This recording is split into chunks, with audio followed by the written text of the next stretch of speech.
This video is made possible by Napleton Subaru in Schaumburg. If you're looking for a new Subaru product in the Chicagoland area, Napleton Subaru in Schaumburg is the best place to buy.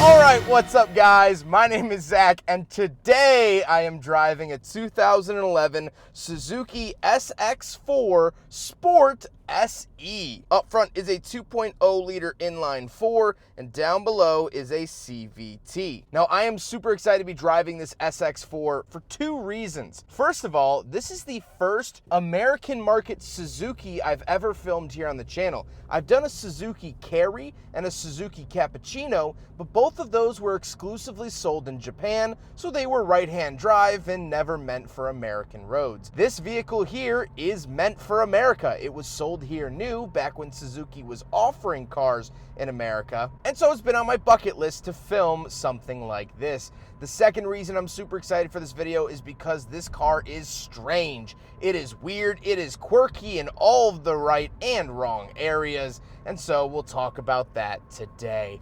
But if you would like a video of your vehicle featured here on the channel, you could submit it to my website, zackpradel.com. It's a quick and easy submission form, and next time I head to your area, I'll email you and we can set up a time. But let's get back to that 2-liter under the hood. Well, it makes 148 horsepower unless you got the manual transmission, of which then it made 150. So you actually made 2 extra horsepower just by opting for the manual. It's nothing special, and this car is not quick in any stretch of the word.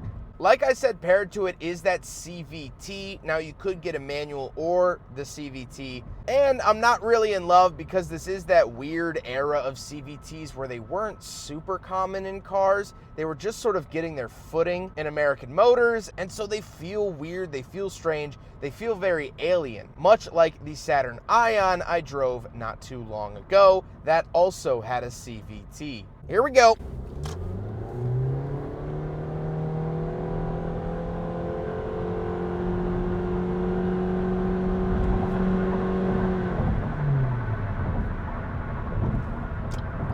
Yikes. That was not only unsatisfying, but that was borderline nerve-wracking. Last but not least about this SX4 is the fact that it is front-wheel drive. However, you could find these in all-wheel drive, as well as the hatchback version could also be found in all-wheel drive, which I think is really cool and was definitely very unique for the caliber of car back in 2011, really 2007 when the SX4 debuted. The Mazda 3 wasn't offering all-wheel drive at the time, the Corolla wasn't offering all-wheel drive at the time, the Civic wasn't offering all-wheel drive at the time, and still isn't. So very, very unique for this little car to even be offered with an all-wheel drive variant. So how does it feel to actually drive the SX4? This is brutally economy. There's a lot of road noise, a lot of road feel. There's a little bit of hesitation in the engine. The CVT's not really sure what it's doing. However, I am being currently propelled forward, which is what a car is meant to do. I just can't say it's the comfiest or most reassuring drive I've done in a while. But with that stuff out of the way, let's talk about the interior because we have some interesting bits to talk about. Well, in front of me, I have 4 gauges. Off to the left is the tachometer and coolant temperature, and off to the right is the fuel and speedometer, as well as I do get a little digital readout down in the center. On the steering wheel, on the left, I have my mute, mode, volume, and seek, and off to the right, I have cruise control options. But the quirks start here because I actually have paddle shifters around the back. I would not expect this out of a Suzuki, let alone one with a CVT. I like seeing the big Suzuki S on the steering wheel. I think that's kind of fun and interesting and different for me. And the overall feel of the steering wheel is fine, but I don't really think it would win any awards. Off to the left, I have a climate control vent and my fog light switch. Moving out of the door, I have power mirrors, power windows, and power locks. Moving up into the center, this is the second major quirk that I find interesting, is that this actually has a built-in Garmin. I thought that this was just an aftermarket piece, but it has this specially designed compartment for it and it has the charger built into the vehicle. Not only that, the last nail in the coffin for this being OEM is when you start it up, it actually says Suzuki instead of Garmin. And you saw this in a couple of different cars of this era, but I definitely didn't expect it out of the Suzuki. Very outdated at this point, but still cool to see nevertheless. Then I do get 2 climate control vents and the hazard switch, and then I have the radio. I get CD as well as aux inputs. My favorite buttons, AM, FM, and XM radio as well. So you do get some nice features there. Then we do have the climate controls themselves. Incredibly simple. Off to the left is temperature. In the center is fan speed. Off to the right is where to send it. That's it. Then I do get a bunch of cubby space and a 12-volt outlet. And then we come to the cup holders. So we will do a big friggin' bottle test here in the SX4. And quirk number 3 is the fact that it actually passes. That's right, ladies and gentlemen. The little tiny Suzuki passes the big friggin' bottle test.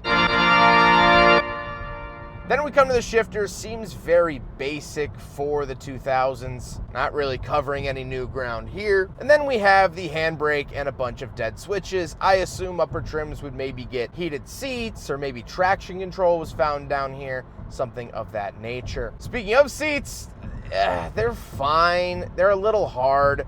Very, very basic. Don't expect them to cuddle or coddle you. They're just kind of here to hold you in the vehicle and do the absolute bare minimum. However, speaking of seats, we do have back seats, so let's go do a back seat review. All right, so we're in the back of the 2011 Suzuki SX4 Sport SE, and a couple of things to note. First of all, knee room is okay. My knees are hitting the seat in front of me, but it's not terrible. Headroom, I'm coming a little close to the ceiling. However, the biggest downside are the seats themselves. They're very, very hard. I wasn't there when they designed the seats, but I have to imagine that the seat designer was very puzzled and was having trouble designing a good seat. And then he went for a walk, and he found a 700-year-old church and walked inside to pay his respects and sat down on the church pew and then thought, this is what I want my seats to feel like. They are not comfortable. But, you know, Suzuki was sort of that entry-level company where these seats are functional and not comfortable. They're not supposed to be these fantastic leather-bound, soft, plush seats. Am I sinking through the floor of this Suzuki? No. So these seats are doing their job. It's just not fun in the middle ground. Let's hop out. We'll take a quick look at the trunk and cargo space, and then we'll talk about the looks. All right, around the back of the Suzuki SX4. Little key slot there, pop it up, and of course we do get the Suzuki floor mats and headrests and things like that. Nothing really crazy to really report back here. Not seeing anything too different, but for the tiny car that this is, I could curl up in a ball and sleep comfortably in the back of here. Plenty of space in the back of the Suzuki SX4, which I wasn't really expecting. I do get a shameful spare tire, so if you have to use it, you will be clowned by your community. That's why they paint it yellow, or at least that's my assumption. Mazda did the same thing in the 90s with like the FD RX-7. So I don't know why they paint them yellow. I don't know if yellow's like a cheapest color or if it is genuinely to shame you to put a new tire on. I don't know. Anyway, here's the trunk space of the SX4. I hope you love it. Now we gotta talk about the looks, and I love the way this little SX4 looks. I think it just looks different than the things that we see today, and seeing the big Suzuki badge, and I guess seeing one of these always just makes my day because I don't see them often at all. And so I always get that sort of sense of pride of like, hey, you know, that little guy made it through. He's doing all right. I think it's sibling the Kizashi or Kobayashi beef Suzuki that they had. I think that looks more attractive, but the SX4 isn't terrible in its own right. But now let's get on to my final thoughts. What do I think finally driving not only a Suzuki SX4, but driving an American market Suzuki? Well, I have to say that my heart is very happy. For me, I love cool, new, and interesting experiences, whether that be traveling to a new state or city, trying a new food, or, in my day job, driving a new car. I love it. And I love that about this. I love being able to show off the Suzuki SX4, a vehicle that you probably haven't seen in a little while and will only continue to become more and more rare as time moves forward. I like the quirkiness of this car. I think it's a fantastic showing of the time, the little weird pop-up navigation, paddle shifters on a CVT, the sportiness but also economy mixed together in a blender at 1,000 miles an hour, and you get this SX4. I like all of that. I think that's really cool. As an automobile, I really dislike this car. It's shaky, it's hesitant, it's unsure of itself. I'm sure with the manual, it's probably a little bit, if not way better. But as it currently is, I can't say I love how it drives. But at the end of the day, Suzuki is gone from the American market. Following the recession in 2008, lack of sales, heightened safety features and emission requirements, Suzuki just didn't really see a point in selling vehicles here any longer. And so far, they haven't returned. And so here on the channel, I've done several eulogies for car brands that no longer sell here or that have straight up closed their doors. And so in the pursuit of not sounding like a broken record, I had ChatGPT write up a eulogy for the Suzuki brand. Here it is.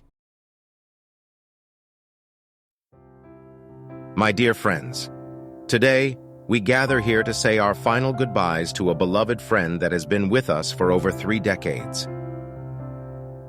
We mourn the loss of the Suzuki car brand from the US market, and our hearts are heavy with sadness.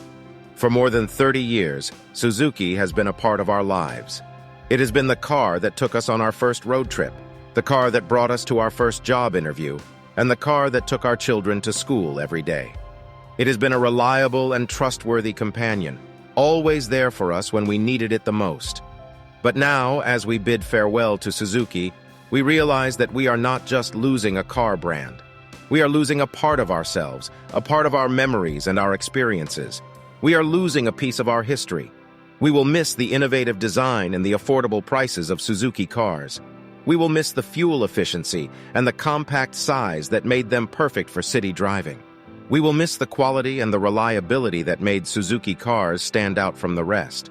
But most of all, we will miss the spirit of Suzuki, the spirit of adventure and exploration. Suzuki cars were not just vehicles. They were a symbol of freedom and independence.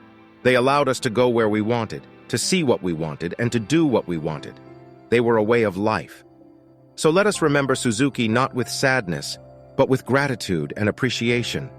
Let us cherish the memories and the experiences that we shared with Suzuki cars. Let us honor their legacy by continuing to explore the world and to live our lives to the fullest. Rest in peace, Suzuki. You will be missed, but you will never be forgotten.